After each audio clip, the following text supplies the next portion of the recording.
राधे राधे मेरे प्यारे भाइयों बहनों माताओं व बंधुओं। संस्कार की बातें चैनल में आपका स्वागत है। बंधुओं, आज पूर्णिमा के दिन मैं आपके लिए लाई हूँ पूर्णिमा की कथा। बंधुओं, जिसे सुनने मात्र से आपके जीवन में आपको पूर्ण सुख की प्राप्ति होगी। बंधुओं, यदि आपने हमारे चैनल को अब तक सब्सक्राइब नहीं किया तो जरूर करें और बेल आइकन दबाना ना भूलें, ताकि आपको हमारी आने वाली सभी वीडियोस की जानकारी सबसे पहले हो सके। बंधुओं, वीडियो को पूरी सुनने के बाद कमेंट बॉक्स में जय विष्णु भगवान जरूर लिखें। बोलो विष्णु भगवान की जय हो। किसी नगर में चंद्रहास नाम का एक राजा था। उसकी पत्नी का नाम कृतिका था और वही नगर में एक ब्राह्मण और ब्राह्मणी रहते थे। उनके यहाँ धन धान्य की कोई कमी नहीं थी, पर उनके कोई संतान नहीं थी। इस वजह से वे बहुत दुखी थे। एक समय एक तपस्वी उस नगरी में आया। वह तपस्वी उस ब्राह्मण के घर को छोड़कर सभी घरों से लेकर भोजन करता, पर वह रूपवती से भिक्षा नहीं लेता था।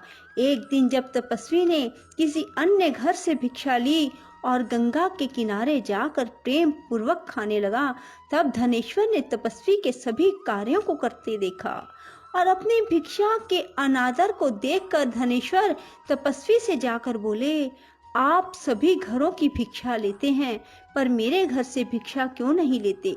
तब तपस्वी ने कहा, जो निसंतान हो उसके घर की भिक्षा बड़ी पापदायिनी मानी जाती है। पतितों का अन्न खाने से मनुष्य आप भी पतित हो जाता है। क्योंकि तुम निसंतान हो, इसलिए मैं तुम्हारे घर की भिक्षा नहीं ले सकता। धनेश्वर ने तपस्वी के पैर पकड़ लिए और बोला, मुझे आप पुत्र प्राप्ति का उपाय बताइए, मेरे इस दुख को खत्म करें। आप मेरे दुख को खत्म करने में समर्थ हैं।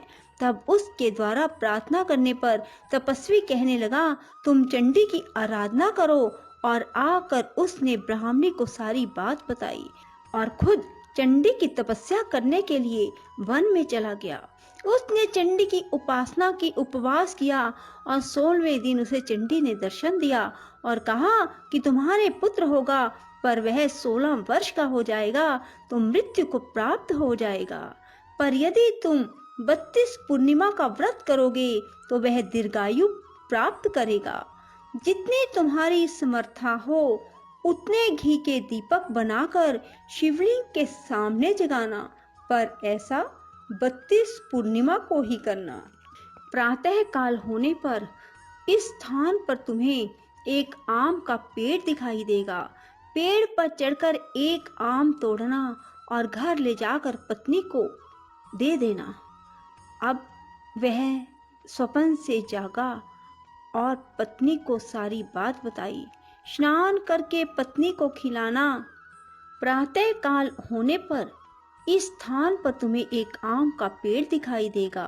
पेड़ पर चढ़कर एक आम तोड़ना और घर ले जाकर पत्नी को सारी बात बताना और स्नान करके पत्नी को खिलाना। उसके संतान होगी। जब वह सवेरे उठा, उसने वहां एक आम के पेड़ को देखा और आम लगा देखा, पर वह आम तोड़ ना पाया क्योंकि आम बहुत ऊंचे लगा था।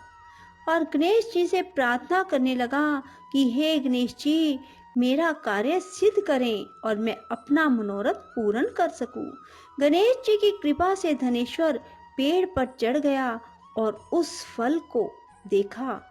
उसे महसूस हुआ कि ये तो वही वरदान वाला फल है, और उसने तोड़ा और पेड़ से नीचे उतर आया और फिर घर जाकर उसने अपनी पत्नी को दिया।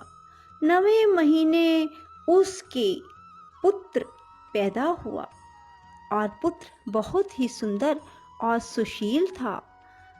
उसकी माता पिता ने 32 पूर्णमासी का व्रत करना शुरू कर दिया। 16वां वर्ष लगते ही माता पिता को चिंता होने लगी कि कहीं 16 वर्ष होने पर बेटे की मृत्यु तो नहीं हो जाएगी।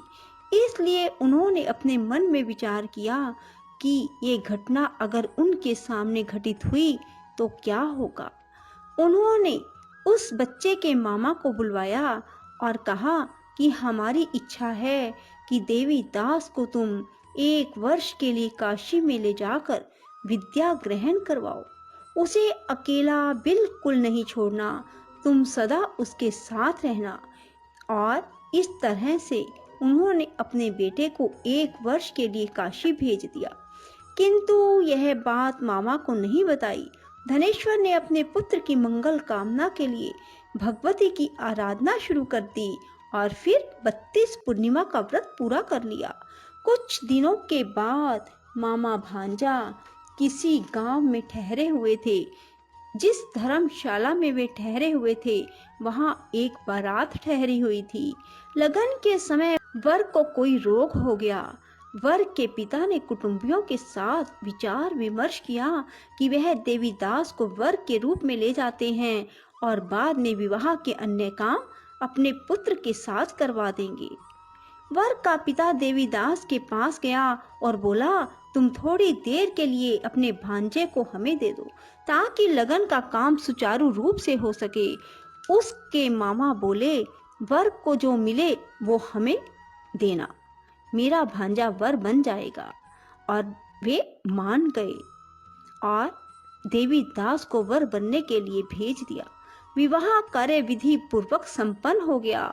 पत्नी के साथ भोजन ना किया और पत्नी ने देखा कि उसकी पति की आंखों में आंसू है। वह बोली, आप उदास क्यों हैं?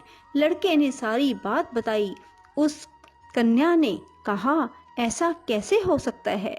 अग्नि के सामने मैंने आपको पति बनाया है। देवीदास ने कहा, ऐसा मत कहिए, मेरी आयु बहुत छोटी है, मेरी मृत्यु के बाद तुम्हारा क्या होगा? पत्नी बोली, जो होगा सो देखा जाएगा। दोनों ने साथ में भोजन किया और सो गए।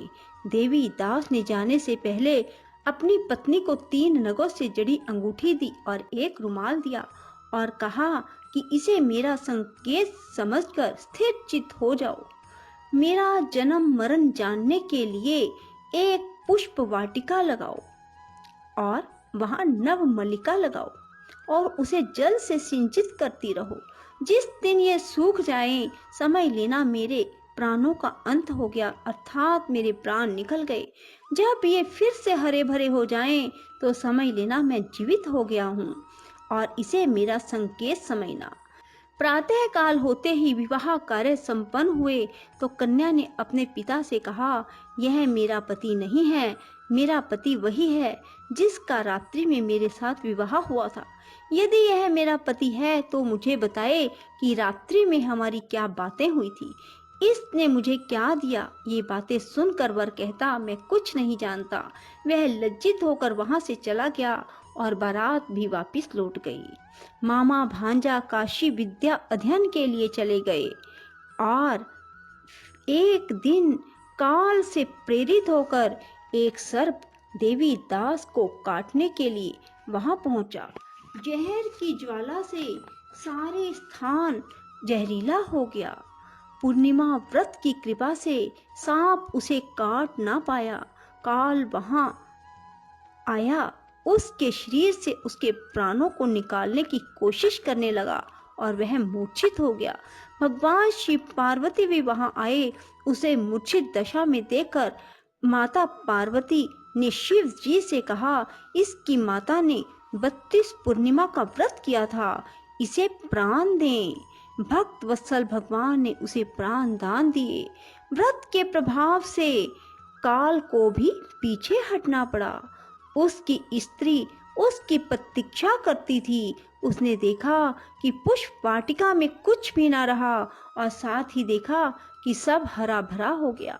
ऐसा देखकर मैं बहुत हर्षित हुई और अपने पिता से बोली, पिताजी मेरे पति ठीक हैं, उन्हें ढूंढिए। उधर मामा भांजा भी 16वां वर्ष पूरा होने पर काशी से वापस चल पड़े और कन्या के घर पहुंच गए। कन्या ने अपने वर को पहचान लिया। धनेश्वर 32 पूर्णिमाओं के व्रत करने से पुत्रवान हो गया और जो भी स्त्री इस व्रत को करती हैं वह कभी विधवा नहीं होती, सौभाग्यवती रहती है। यह व्रत पुत्र पौत्रों को देने वाला और सभी मनोकामनाओं को पूर्ण करने वाला है। भगवान शिव की कृपा से 32 व्रत करने वालों की हर इच्छा पूरी हो जाती है। बोलो शिव शंकर भोलेनाथ की जय। राधे राधे, जय श्री कृष्णा। बंधुओं, यदि आपको हमारी वीडियो पसंद आए तो इसे लाइक करें और शेयर भी जरूर करें। धन्यवाद।